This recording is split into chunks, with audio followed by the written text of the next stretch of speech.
So, ready? Is it bad for your image for drinking from a plastic bottle? Is it bad for your image if you're smoking from a plastic bottle? Yeah. I don't know. You're more familiar with your community than I am, as far as what they tolerate or what they will forgive. I'm always pushing it, drinking plastic bottles, honestly, because I don't trust, like, the water systems in Thailand. Right. So I'm always drinking plastics. I feel like with self-improvement, self-development, Yeah. I can only handle, like, one echelon of area at a time.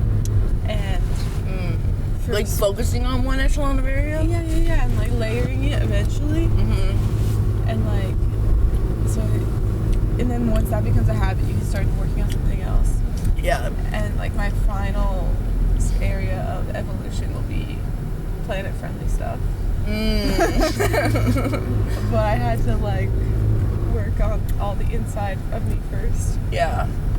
Well, totally. You gotta put your face mask on or whatever, your oxygen mask. Because otherwise you won't be able to do anything else in your environment if you can't breathe. I know, and, like, when people see me, like, drinking a plastic bottle, I want, like, them to know, like, I've got a 5-year plan. What? Do people get... So there are people on where you live in Copenhagen who don't use plastics at all? How do they get water? There's, like, water... You can buy, like, a massive jug at a time. There's water refill stations. Oh, right. I saw those, actually. But, like, I don't know. My priority of thinking is about, like, health and wellness internal, because that's where my echelon is right now. Yeah. And I don't like the idea of stagnant water sitting around for so long. To get the big jugs, you have to use them over the course of, like, a week and a half. Right. And you have, like, this tube thing in it to extract the water, and that is also stagnating, building. Stagnant building. Yeah. Should I lift? Maybe I could lift this up here. I don't know, whatever. Just keep fixing it. Yeah. So, welcome. You're listening to IDK with Caroline Yost. Is that part of the intro? Well, normally I like to say that it's IDK at some point. What? I just meant your little giggle. Oh, welcome!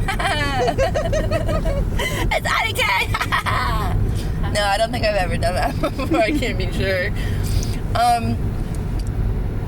There is this thing that's happening where I'm like, the show's called I Don't Know, so I like find myself, like, every time I say I don't know on the podcast or say something, I'm not sure, I'm like, it's like a drug to my mind, and then I get so distracted by it that I, like, can't think about anything else. But that was a good conversation because it was a question of what will my community forgive me? I don't know. I don't know. Will my community forgive me for not being able to be perfect and know everything about how to take care of myself and the planet all at once? We don't know. We don't know. We hope. But this podcast, this is Passion, who is a very good old friend of mine and energy healer. I would say she's one of my greatest influences in the direction of me making this podcast. Right? I mean, how else not? Okay. I mean, you could say in a way, like, our interest in these things sort of developed side by side, but you were definitely, like, on it sooner. And obviously it's your main focus as far as, like, presence and meditating. So you think this podcast is, like, a direct stem from your interest in... Yeah. Well, I don't... It's not really, like, an I mean, actually, I've literally said it's an exploration of it, so I was going to say it's not really an exploration of it. Though I have at times been like, it's an exploration about not knowing. I think it's one of the reasons why I'm doing the podcast. Like, I don't think that if I had not figured out how to take care of myself, that I would ever have ended up making this. Because I would have no chill about it. Whereas now I can have chill about it. We didn't get to record it. We're doing it in a car. So super chill about it. Yeah. And also, like, okay, not to put on blast the inner workings of a session that we had. Okay. But there was that. This is Passion's work she does, where she like kind of reads your energies and sees things that are inside of you that you don't even know exist. And then helps you clear them out so that you function better. But like we were talking about creativity in one of your sessions. Yeah. And the main thing was like finding your own individual solo kind of like way to express yourself. Right. That's something I'm interested about. And then look at what happened. Maybe a month later, I found this way. And I designed it to be literally a catch-all, so anything I could think that I'd want to do, I can do on this podcast. All with the idea that in some way it's sort of like saying that we're cool with the idea of not knowing, encouraging people to not know things, and then maybe eventually or in some way we will end up exploring not knowing. Maybe just through being committed to all that other stuff. And like a lot of the time when people come to me with a specific goal or intention, like I want to stop watching TV all the time, I want these like bad habits to go away, or like I don't accept like this thing about myself that I want to improve. Yeah.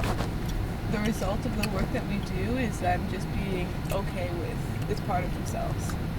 Interesting. They're like, I actually didn't stop watching TV, but I feel a lot less like tension and frustration with myself for doing it. I feel like I now see this is how I give myself a moment to like turn my brain off, and it's necessary, and I don't need to feel guilty about it.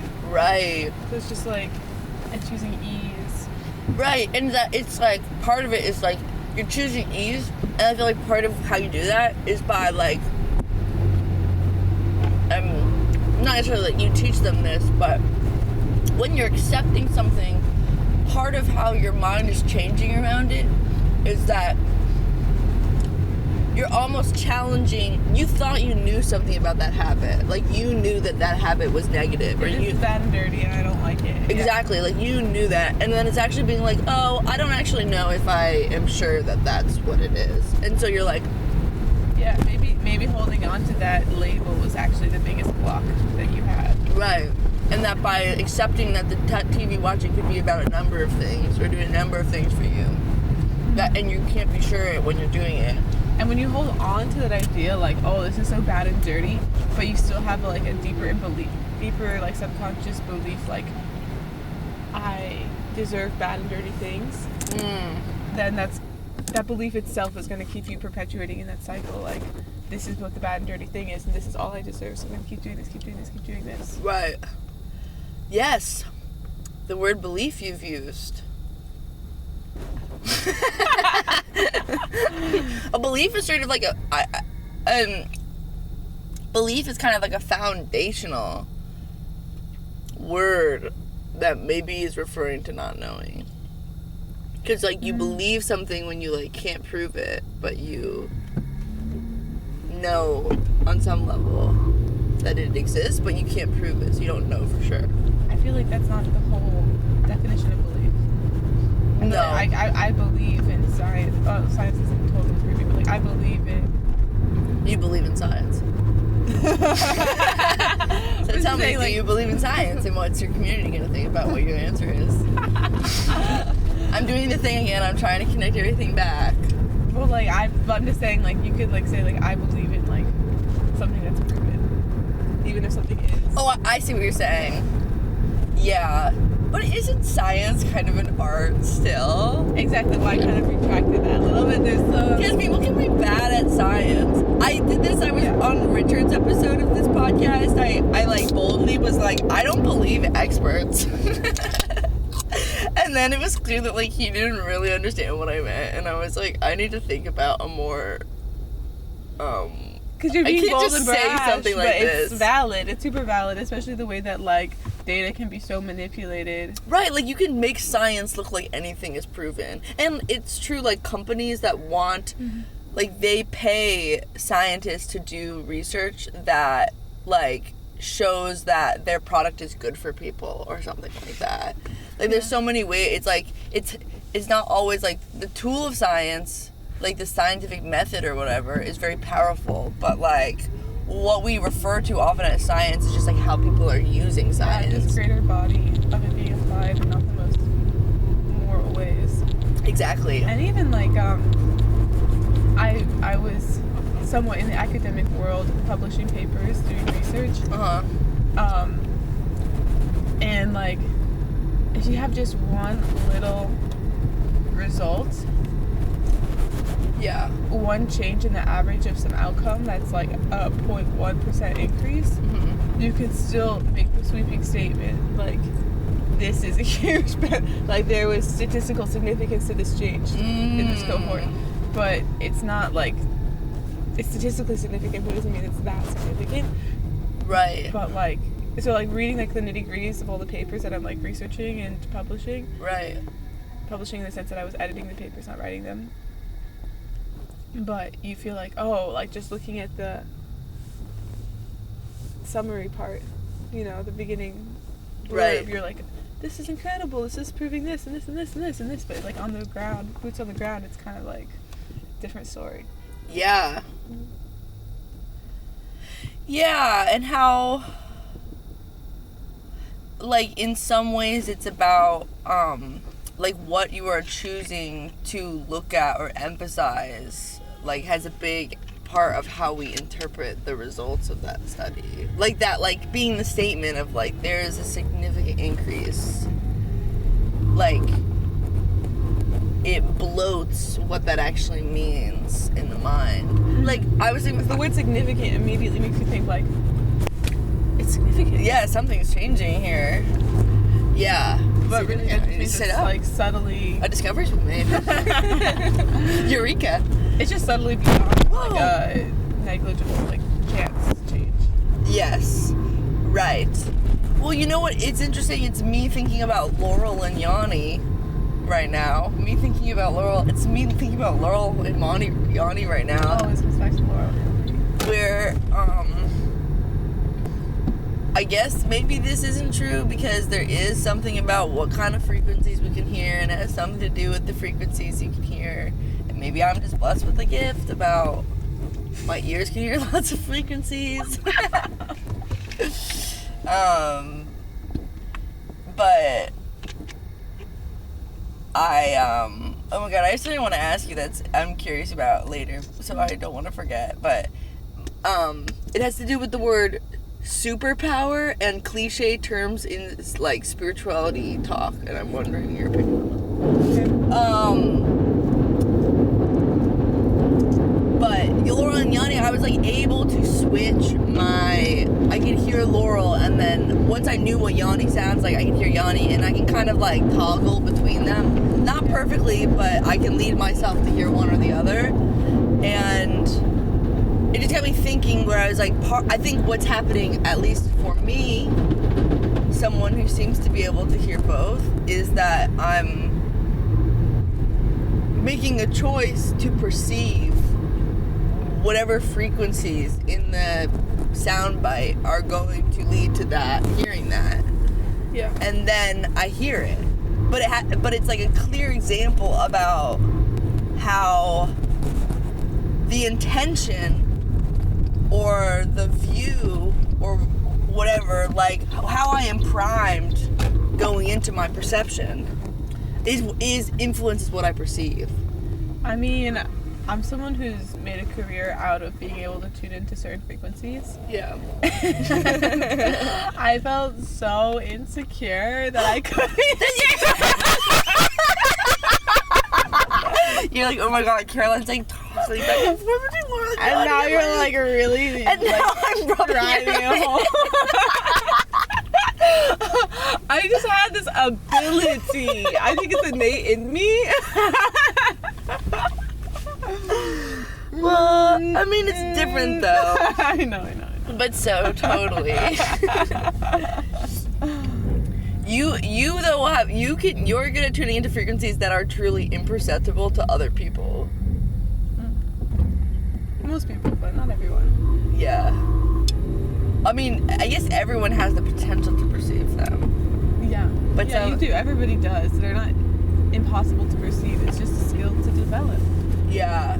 Just a skill. This is like one of my kind of gripes against humankind in the way that, in the modern era, like, matters of faith and belief and, like, the invisible stuff has been just totally written off as fake or not true or something is that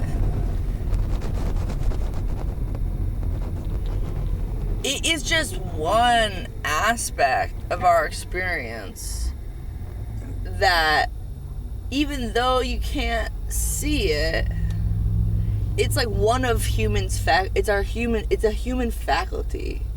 Mm-hmm. Like, I feel like the way that I thought about this stuff before I believed in it was like I had a psychological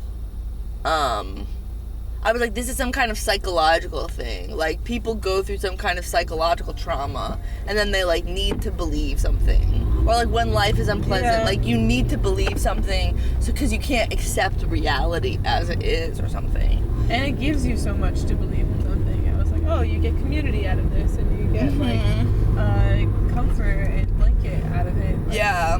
But it's such a shame that then it's like you need to believe in the belief itself, because I'm like, I feel like there's a lot of power to being like, oh, like perceiving that which is invisible and beyond our understanding, the unknown. Like, that's actually like a way that people can know things or learn things, and we have over millennia of our history.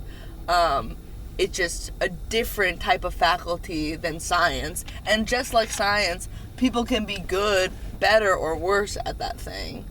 And that doesn't totally mean that the thing is totally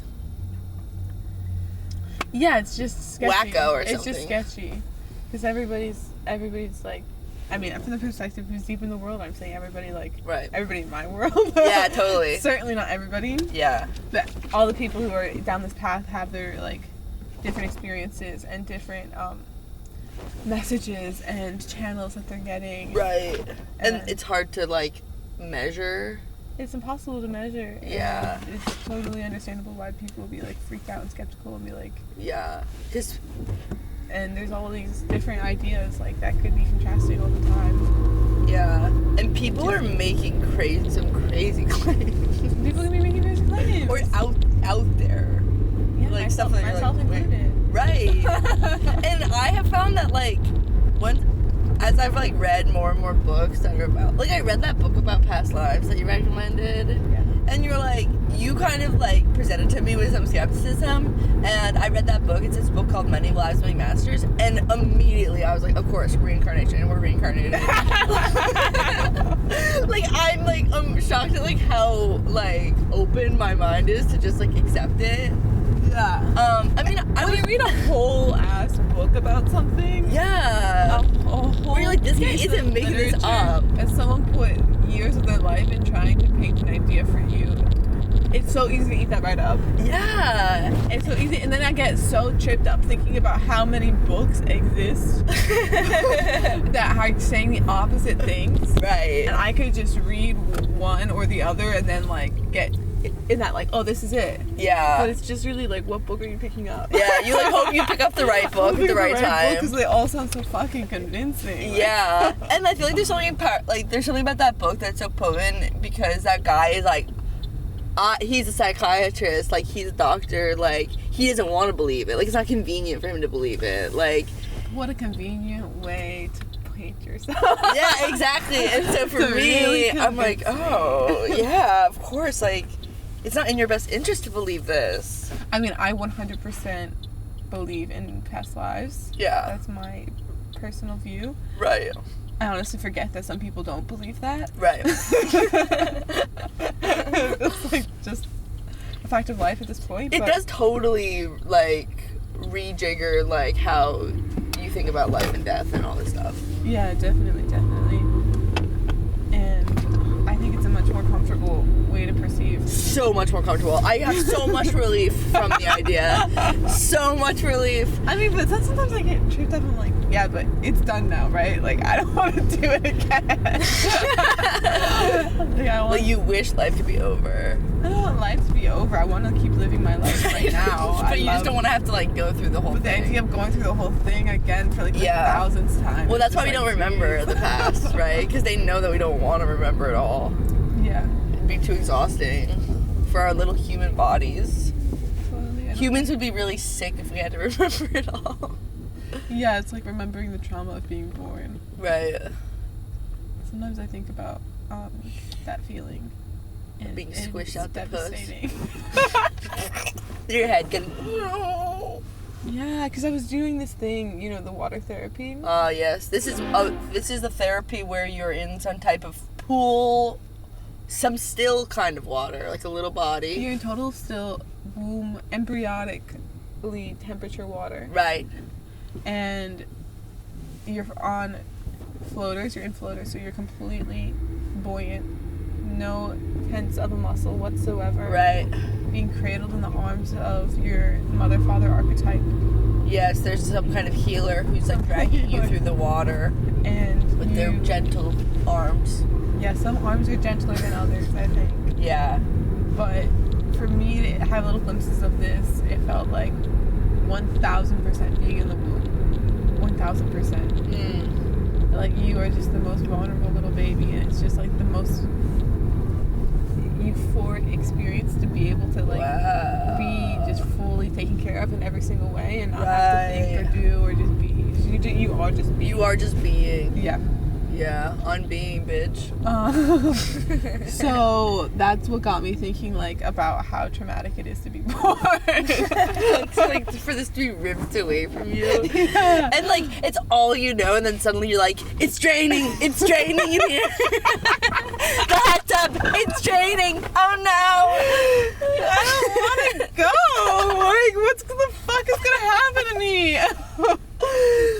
Wow. I used to think I had like a play time. You have to be squished. Yeah. You have to be squished. So it drains much. and then you have to be squished really hard to get out. And they're like, everyone's screaming. Then I start screaming. Sorry, what you saying? Oh, I forget. Didn't matter. It wasn't gonna be important. Oh, it was about when I was a child, I used to play, and like one of my favorite fantasies was, like I would have a twin that we like met in the womb, and then we like gave birth. But there was always a scene that happened, like there was a scene that happened in the womb, like before we were born, where like we would show how like connected we were as sister twins. Me and my friend that I was playing the game with. And then we would meet again in college. But I just thought that was interesting. Like, you don't really see scenes in wombs. You wrote this play? It wasn't written. It was like a game that was played. You like House or something. Like a more advanced form of make-believe that you play with your kids, with your friends. and it had a womb scene.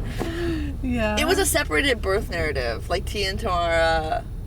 The Parent Trap. Yeah, that's a really appealing narrative for a kid who was born in the 90s. Yeah, and then to play that with your friend and imagine them being your sister who you lost over time. It's beautiful.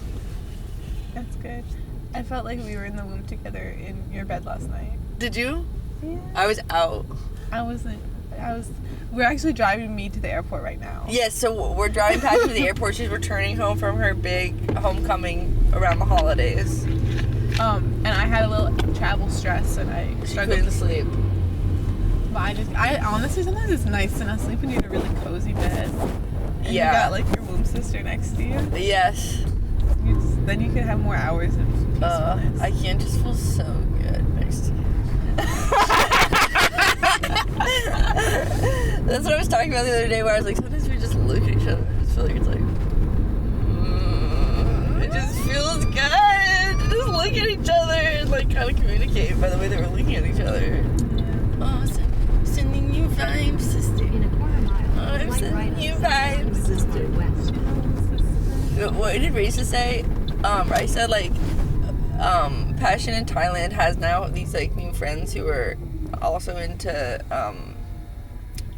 alternative healing and energy work and stuff, and we were at some type of, there's all these saunas, these places you can go where you get in a sauna or a dome. This was the domes, the hot domes, the steamy domes, and it's supposed to, I guess, ooze out your toxins or whatever and elevate your spirit. And we got in the shower to rinse off after doing it, and Raisa looked around and she's like, sisters, we've done this for thousands of years. For lifetimes. That's what she said. Sisters, we've done this for lifetimes. And I was like, oh my God. Yes, like looking around at our naked bodies, like water pounding on us. And I like just met Raisa at that point. And I was like, wow, she's talking like this. That's fun. Yeah, she loves to say epic shit. Epic shit.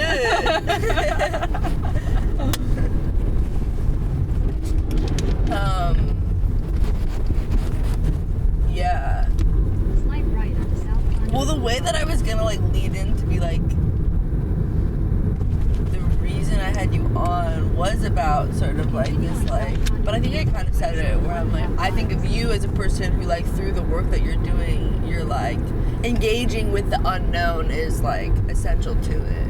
You know what I mean? Yeah, and you have to be somewhat comfortable with not really knowing. Right. Because people are always like, what is this? How does this work? What's going on? How did you know that thing that you said about me? Like when you're doing your sessions, like afterwards people want questions of how you knew things. Yeah, because I'm tapping into like memories and experiences that people have had. Yeah. Or even just like identifying that they've got like a tear in their elbow, like ligament, or like in their thigh or their leg or something. Right. So like, how did you know I hurt myself like there last week? Yeah. And I'm like, I don't know, dude. I'm just psychic. I don't know how it works really. Yeah. I don't really know. Yeah. And do you feel like it's like important to, like, do you think about how you communicate those things? Yeah, Like, I don't say it like that. I don't know, bitch. Like, I don't fucking know. I'm psychic. Leave me the fuck alone and get out of my office. But like, you're welcome. Bye. or like you would think that if people see you as psychic or like someone who can know things about me, like wanting also to like how you communicate uncertainty without, in a way, like both making it so that people feel like they're well taken care of, and that yeah, you have to. I mean, especially because once you take on the role of like healer, doctor, like person, right, there's a whole different like air of authority and weight to everything you say. Like people really look to you for like specific answers or like things like that, and like you're wise in some way. You're a wise woman. Yeah. It's like, I mean, I do have this like skill, but I think that a lot more can be projected on me. Right. But I just try to like be really careful with the way I talk and try to communicate things that I think will be helpful for people to hear. Yeah. That's good to know you're doing that. Or I just feel like it could be the kind of thing. It does seem to have some kind of like ethical precept of like, yeah, people are gonna look to me to help them, and it's like my responsibility to be careful about and thoughtful about the way that I help them. Yeah, I mean, I think the most important, not the most important thing, but like it's important just to make people feel like you're listening and supporting them beyond like you are the one that has all the answers. And that's like the dangerous thing. People kind of want that, like you, the one that has all the answers. Right. And when they say things like that to me, I kind of try to just invert it and be like, actually, you're the one. Yeah. You know, like. Right, you're the one who shift has the power back to them. And then they're like, I don't fucking know anything about myself. I hate myself. That's why I'm here. That's interesting, actually, because one of the things, I had a friend who was interested in using your powers to do like past life regression, and I remember like I'd asked you about it, and you were like, oh, I don't really do just past lives because you don't think that it's like of the highest importance to like someone's like actual healing or whatever, as far as within the realm of what you can do. And I kind of said that to him, and he kind of had this thing where he's like, and it might have been the way that I said it, but it sounded to him like, oh, like you are the person who knows what information can help him, and so you're withholding this information even though you could access it Like, and I was kind of like, well, I think the idea is that, like, neither of you, and I didn't know what to say in the moment, but it kind of had that tinge where it's like, yeah, does that make sense to you? I can understand having that kind of like reaction to what the sentence was. It'd probably be better to have this conversation one-on-one with the person, but like, it's not about what information is best for you, because I'm not giving you information for the healing as much as I'm identifying things for the sake of releasing them, and that's the juice. That's like the important thing. I see. It's not really about you understand what you're doing specifically. Isn't really about like you understanding yourself. I mean, it is Yes, about it is. like identifying like what are the main barriers and blocks preventing me from this specific goal or embodying my highest self, whatever. Yeah. But like, a lot of the time, you don't need so much narrative and story around it. Right.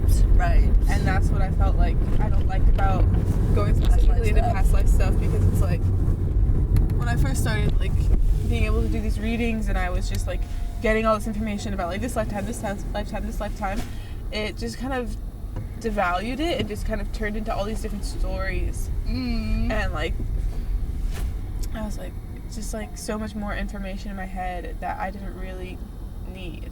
Right. Like the specifics about it. Yeah. And a friend of mine who used to do past life regressions as her like main thing, only past lives, not like releasing energy related to them. I don't know, she said like, it's so overwhelming because I go in this and I embody it and I feel it, and it's like I'm living all this pain and emotion, and then the people just kind of hear it as like a storybook. Right. And they're like, okay, cool, thanks, bye. And then she's left there like a withering, like shivering, naked mole rat that just like lived a whole lifetime of like death and destruction. Wow. So Right. but then there's like the flip of like also just the misery of hearing about like, oh, this death. Like, Right. it feels I don't know, it feels self-indulgent. Right. And just like not the like highest way to actually move through emotions and just like focus on what's going on in your own life and what you need to better yourself. Right. Yeah. I think I had, and it was hard because in the moment I was like, I have some understanding that like, well, part of it is that like, you're trying to offer what the person needs to hear, or you're trying to offer what is actually in the, like what you're saying, like the highest path of their development or healing or something. Yeah. And I'm not actively... It's not like you're withholding it, you just aren't finding out what it is. I'm not actively... Yeah, I'm just not going there. And I'm not actively deciding myself what needs to be done in any moment. I'm communicating with somebody's subconscious and asking their highest version of themselves what needs to be done. Interesting. So I'm not like calling the shots. Right. That's what I knew that, but it was interesting how that seemed to be interpreted. And it had this thing where I was like, well, part of it is not about like you, passion, knowing some kind of special knowledge, but you were like channeling the knowledge or something. Yeah. Right. Knowing how to tap in on a and different ask the level. right questions. Yeah. Tapping in and asking the right questions. Like, you potentially would investigate that in a session if, like, the subconscious, if their person, when you asked it, said, like, yes, it's important for me to know this. Yeah, so the path in which that would come up, like, when we're releasing specific things, a lot of the time it's emotions. Yeah.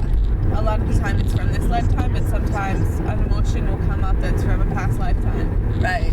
And in that context, we can ask, is it important to know anything more about this lifetime, like any details about the situation? And then Use the left 2 lanes to turn slightly left onto most of the time it's no. East Right. Expressway. and you're asking like, would it serve this person's highest and truest self to know more about this? Usually it's no. But sometimes we do explore a little bit, like, what was the basic scene of what was going on here? Yeah. Yeah. So here's the final thing, because we have 4 minutes till we get to the airport, and this has been awesome. awesome. I'm definitely thinking that the sound is probably almost nearly unusable. Because I'm like, we have been running over bumps. Like, I should have had you hold this. Oh, whatever. You want to hold her now, just in case? Yeah. And then they'll be like at least the last 4 minutes. That will be awesome. It's okay because we look gorgeous. Yeah. Just kidding. But I was thinking about, okay, so one thing that I feel like I'm running into, and this is a kind of like a thing for me of like, I don't know how to deal with this in my life, and I don't want to turn into an insufferable companion for my friends who aren't like me. Thank you. But I feel like now that I'm like kind of into tuning in and all the matters of the spirit or whatever, the cultivation of one's spirit, it has led me to use certain language that is like probably before, or if I heard anyone else say it, I'd be like, that's embarrassing. Like about like I said on the episode, I said superpower. I was like, it is my superpower that I can hear something and Yes, I get that. But you know what? yeah. And what's your take on that? You know what? What? My take on that is I do the same thing. I'm always saying corny shit. Yeah. That I would have thought was embarrassing before, but the true liberation of the soul is to just be able to say this dorky stuff and Right. know that it is how you're feeling, so it doesn't actually matter. Okay, that's amazing.